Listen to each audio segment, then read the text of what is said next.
Francis William Bird Park in Walpole, Massachusetts was created in 1925 by Charles Sumner Bird Sr. and his wife Anna Julia Child Bird, in memory of their son Francis William Bird. The park was designed by John Nolen, a landscape architect and town planner ahead of his time, and it was intended to be a sequestered breathing place in the heart of East Walpole. At the end of this tour, you are welcome to imbibe again at the end. But before we head off on the tour, we're hoping to get a photo with everyone, which I know is very difficult. I can have one now if you and Josh do the tour. On stage. Why it's on Apple TV. Help me understand. I think one is Bird family and one is the whole. Hi.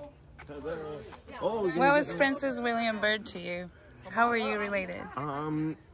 He's my great-grandfather, I believe. Oh, cool. What does this park mean to you? It means everything to me. It's just my Aunt Ann Bird. She brought me here with a feeling of pride because she loved nature, she loved birds. But I didn't realize how much is involved. You know, these things don't just happen without.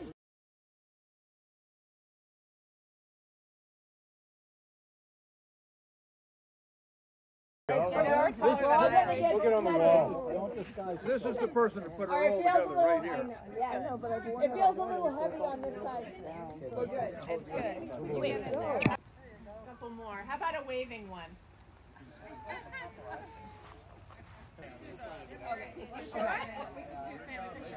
Okay.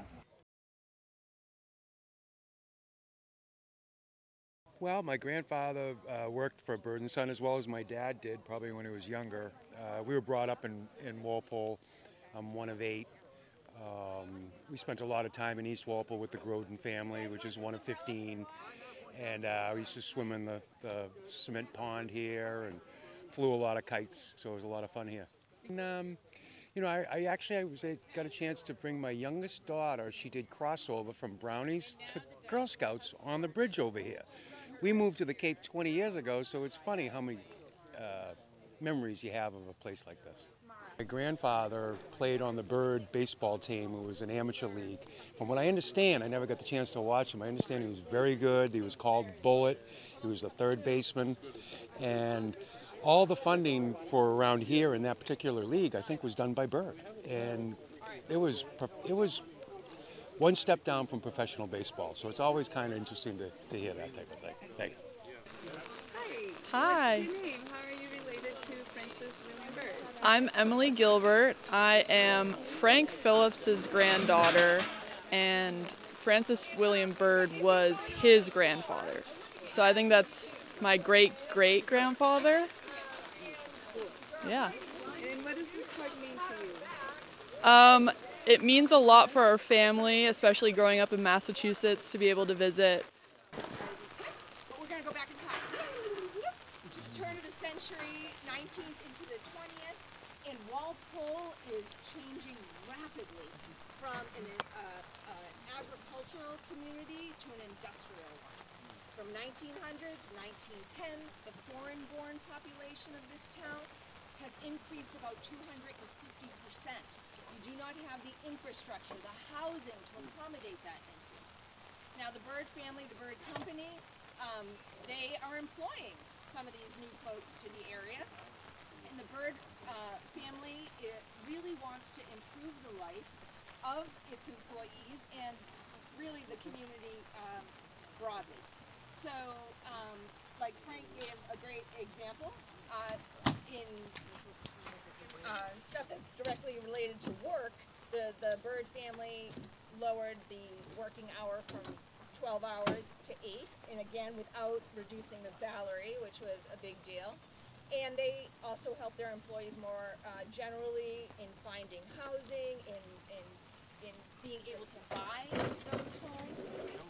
The health, I I mean, that bird, where the tavern was and the bird, that was a dentist. And there are folks I met here that still went to that dentist before it burned down. Anyhow, so the bird family is also dedicated to improving the lives of the community. For example, Charles Sumner Bird Jr., so this is Anna and Charles' son, he headed up the Civic Improvement Committee, and this committee happened to invite a gentleman by the name of John Nolen to come speak. And John Nolen was trained as a landscape architect under Olmsted, but he became a city planner, a town planner, and that was a whole new field. And he became a pioneer in this field. And he believed that you could design spaces, especially in industrial communities like Walpole, you could design spaces that incorporated his knowledge of landscape architecture to create spaces that improved the lives of the people that lived there. And that really spoke to the birds' hearts, right? They want to improve the lives of their employees and the community.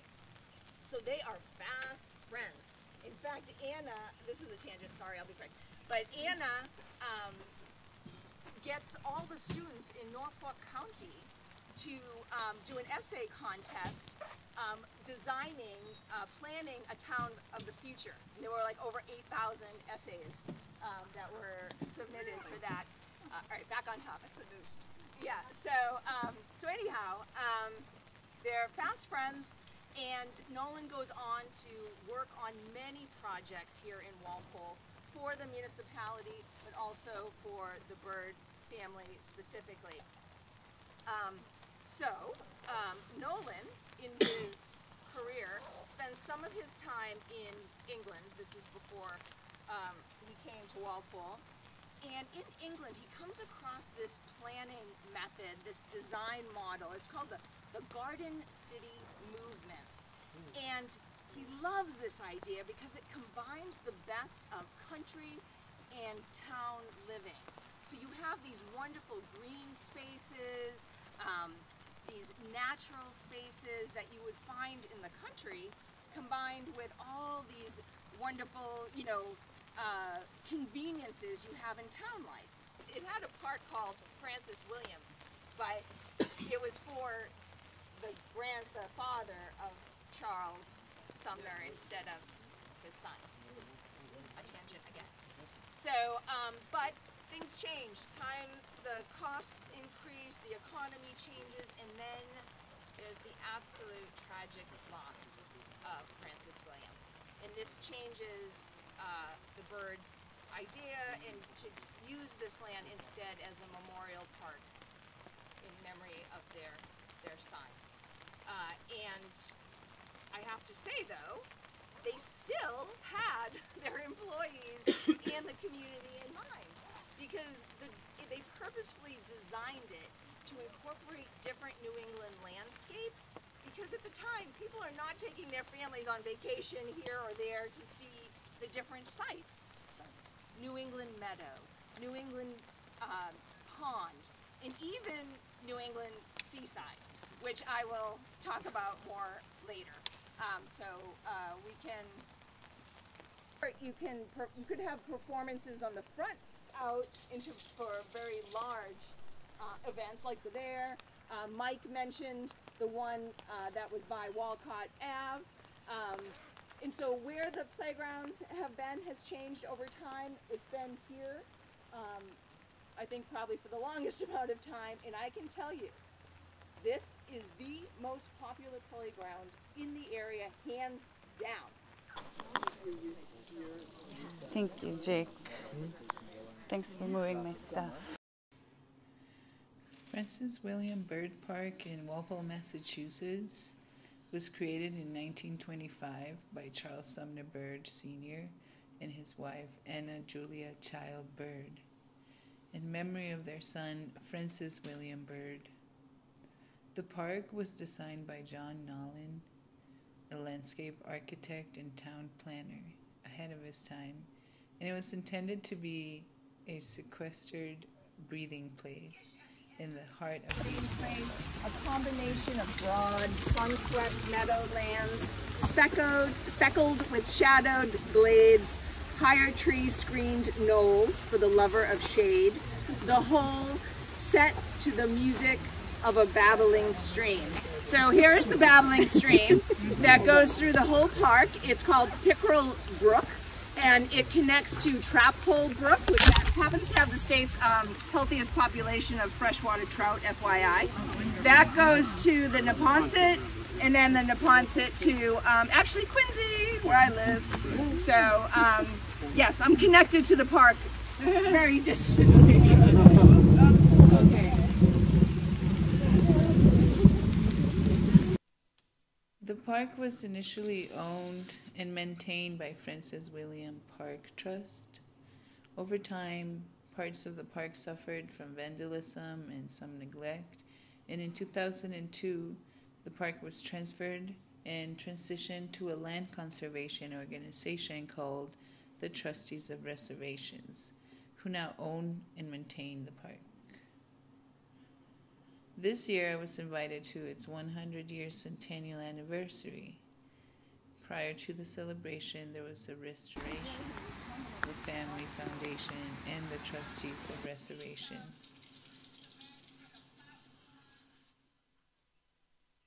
Turn around, they can see some cement, like a platform with some steps to the right there.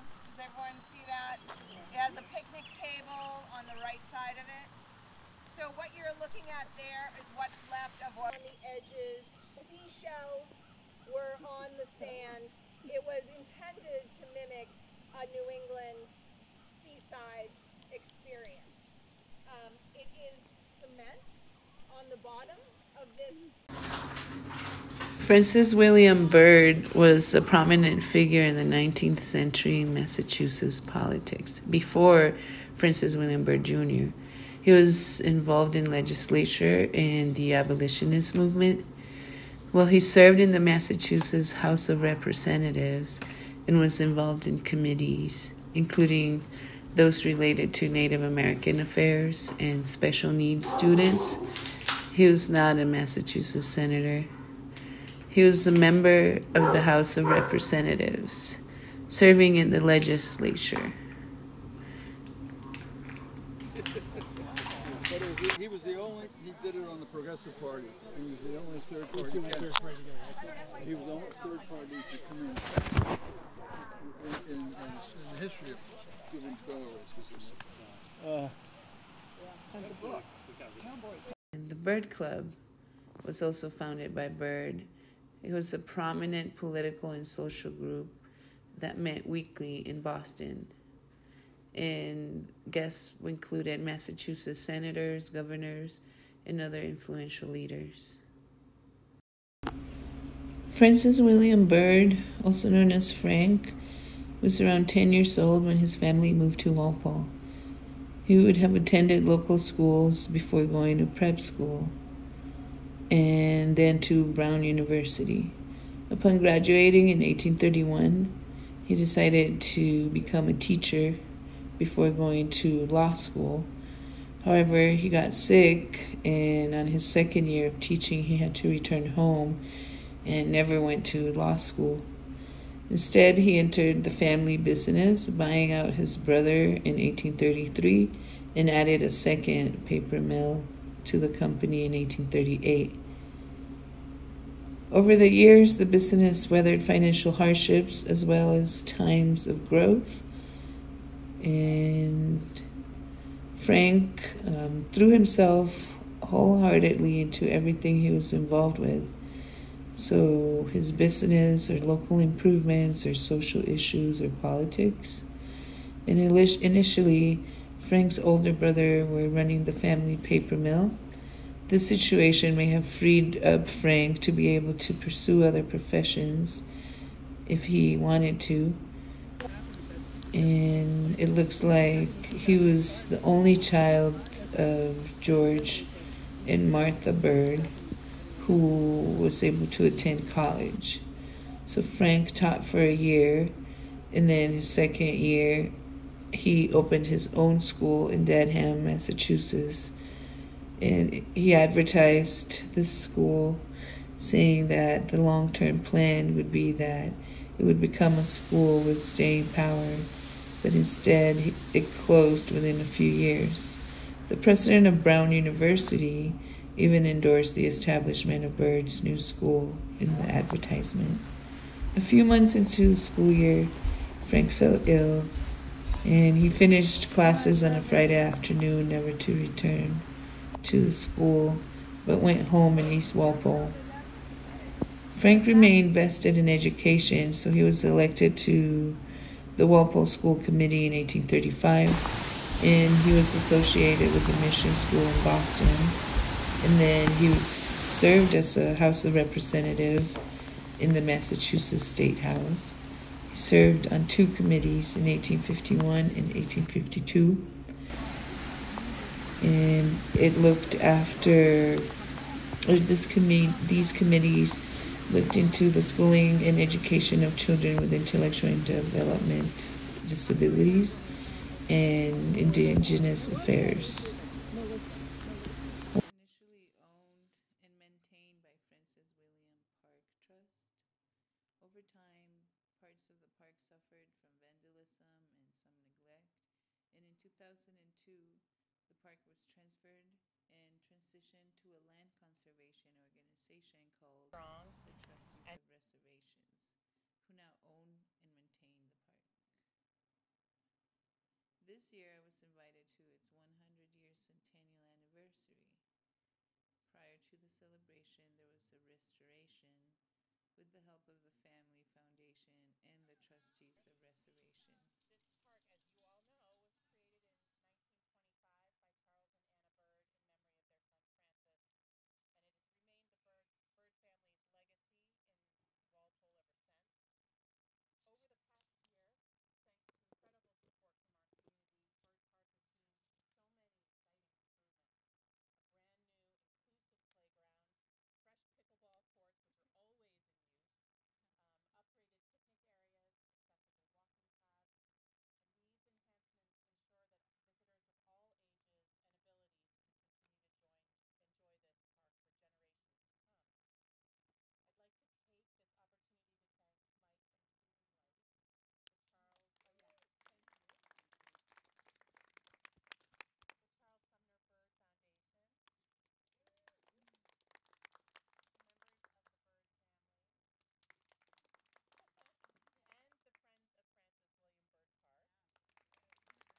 gave speeches. I used to criticize those who didn't. As the grandson of Francis William Byrd, I want to say how much the park means to us and all the extended Byrd family, and how much we appreciate the trustees' reservations' work to maintain the beautiful landscape that it is. Really gorgeous.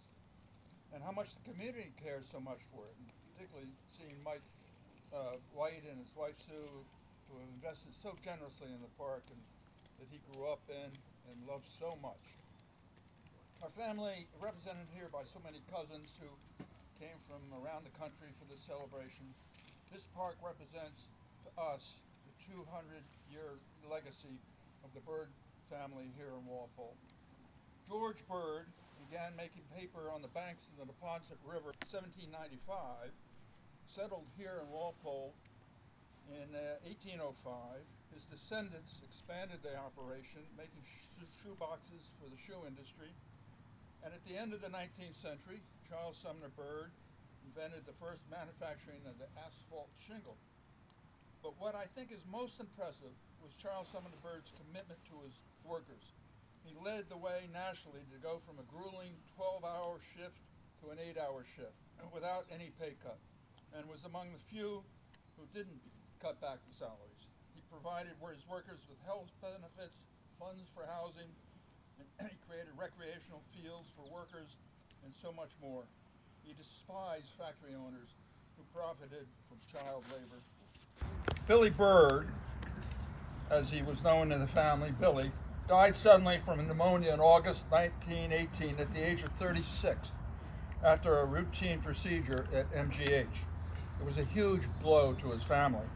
It cut short a very promising career that began fresh out of Harvard Law School as a trust-busting young federal prosecutor in New York City and as a political leader in Teddy Roosevelt's Progressive Party movement, while also making headlines battling the corrupt New York City political machines. Then coming back to Massachusetts as a Boston newspaper publisher in 1917, and his final role as a future leader of Bird and Son. His sudden death was devastating to his wife, Marjorie, and their 3 young children, Mary, Anne, and Frances. As it was also to his parents, Charles Sumner Bird and Anna, all who could never really recover from the loss of their son, husband, and father.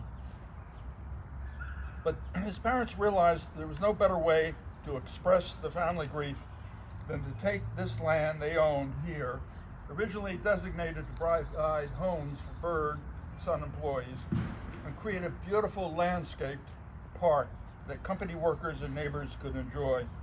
It was a perfect way to deal with their grief, envisioning that it would provide something very special for the people who made the Bird Company such a success. Those working on the grueling factory front lines and to those managing the company. And it also helped to secure Walpole as a very vibrant community, and it has. This was a vision of Charles Sumner Bird and his wife Anna, and to this day, 100 years later, the park thrives, and much thanks to the trustees and its supporters, like the Friends of Bird Park. I knew Billy's parents, his wife, and his children would be thrilled to know the park now is still the vibrant place they envisioned and remained all these years such an important part of this community. My grandfather worked for Bird and Son. I didn't know half the history, not even a tenth of the history that I find when I can read the signs and start to see some of what was accomplished by Billy Bird, but more than that, the Bird family, and especially Bird and Son, which meant so much to our family. So, just a couple words from my side. My dad was Tom White, grew up right over there on Rhodes Avenue. My wife's mother was Evelyn Modick and grew right over there, grew up on Pleasant Street. So for them, this was part of their community. I grew up on Common Street with my 7 brothers and sisters, and my wife grew up on South Street. So we're old-time Walpole folks, even though we haven't lived in Walpole in many, many years. Three dimensions. First and foremost, I think, is the testament to Charles and Anna Bird for their foresight and their generosity. They were way ahead of their times in so many ways.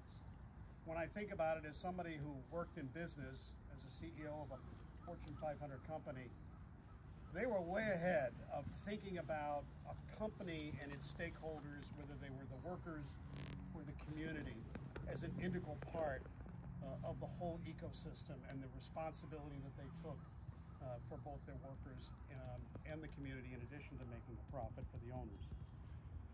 They also, I think, had an incredible commitment to public parks and the environment way before that was popular or even understood.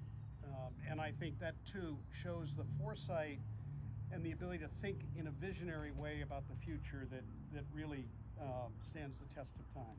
Well, she was in his short life.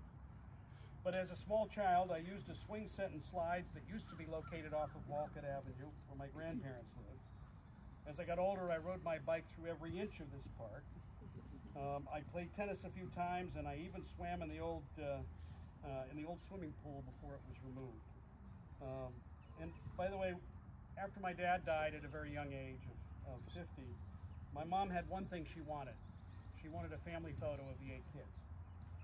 And they selected a meadow right over here near Rhodes Ave to take that photo. But I can only say thank you to the Bird family for their generosity in setting these 89 acres apart for us to all enjoy. And finally,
Marguerite, I'm going to introduce you.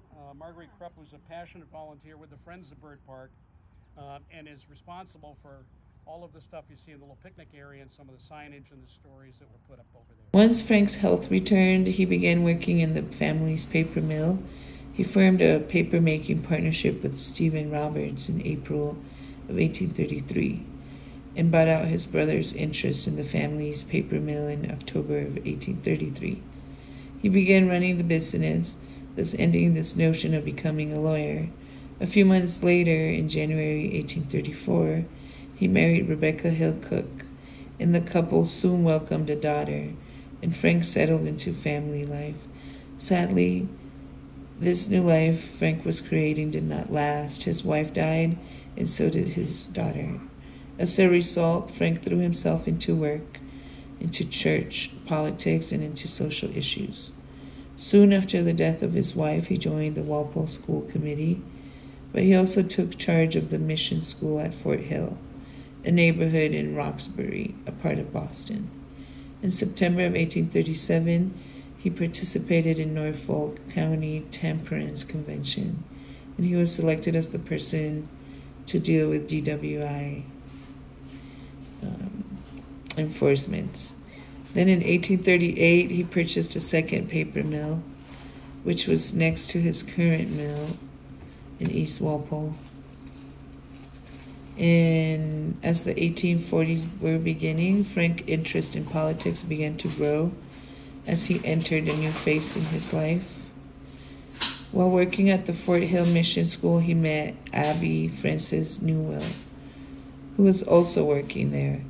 And from a mutual interest in mission work and education, a relationship blossomed, and the couple married in 1843. Frank would have brought his new bride home to his new house he called Andean. And over the next 13 years, the couple became the parents of 6 children. It would have been about the same time Frank's business failed, as in 1843, Frank filed for bankruptcy. Written accounts of this time do not state what tipped the scales into financial disaster, but his biography, published in 1897, says that an unexpected obligation obliged the firm to go into bankruptcy. Frank took his financial obligations seriously, and although he legally did not have to, over the time he did pay back all his creditors, and he did not lose the mill, neither of the mills. While he should have been busy focusing on just getting his business back on track, Frank's interest and participation in politics was also growing at this time. Philosophically, Frank was a progressive. Early in his political career, he was a Whig. But when the Free Soil Party was created, Frank became one of the leaders in the Norfolk County, Massachusetts branch. The Free Soil Party existed a few years from 1848 to 1854. Free Soilers had a strong anti-slavery platform. In Massachusetts, Frank, along with abolitionists Charles Sumner and Charles Francis Adams, were part of a group called Conscience Whigs. This group combined the notion of Christian morality with the need for social reform, such as abolishing slavery. In 1848, the Conscience Whigs did not like the Whigs' nominee for president and broke away, becoming part of the Free Soil Party.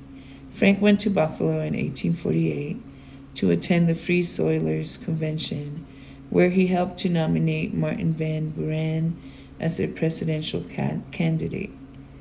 When the Republican Party was formed in 1854, Free Soilers and Whigs joined this new party. In 1872, Frank became a Democrat, and they had a strong belief in free trade. In 1872, Frank became a Democrat as they had a strong belief in free trade. So during his long political career, Frank was a Whig, a Free Soiler, a Republican, and a Democrat. Frank was a very vocal abolitionist. Local Boston newspaper carried articles during the 1850s and 1860s, noting Frank's involvement with the movement.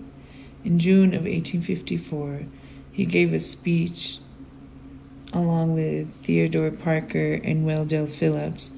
The speeches were so emotional that it caused a riot at the courthouse square in Boston. Stones were thrown at the courthouse, breaking 40 windows. Doors on the south side were bashed, allowing the mob to enter the courthouse, and a man was stabbed to death.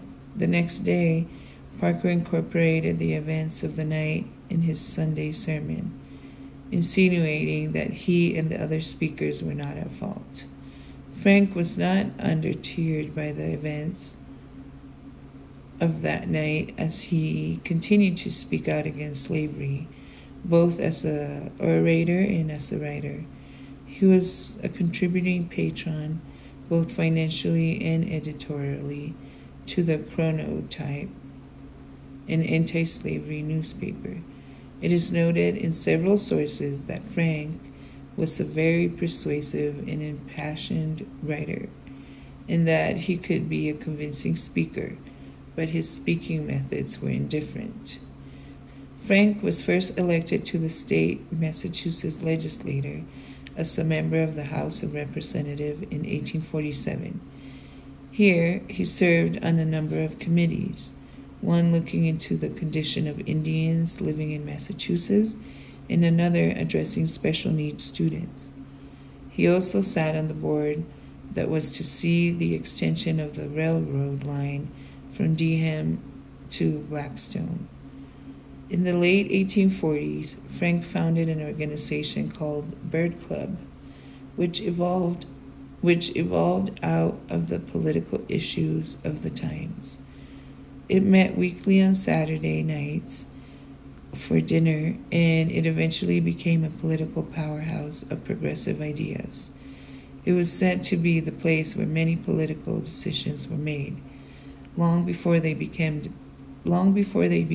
debated on the floor of the legislature. The Bird Club met regularly until about 1880.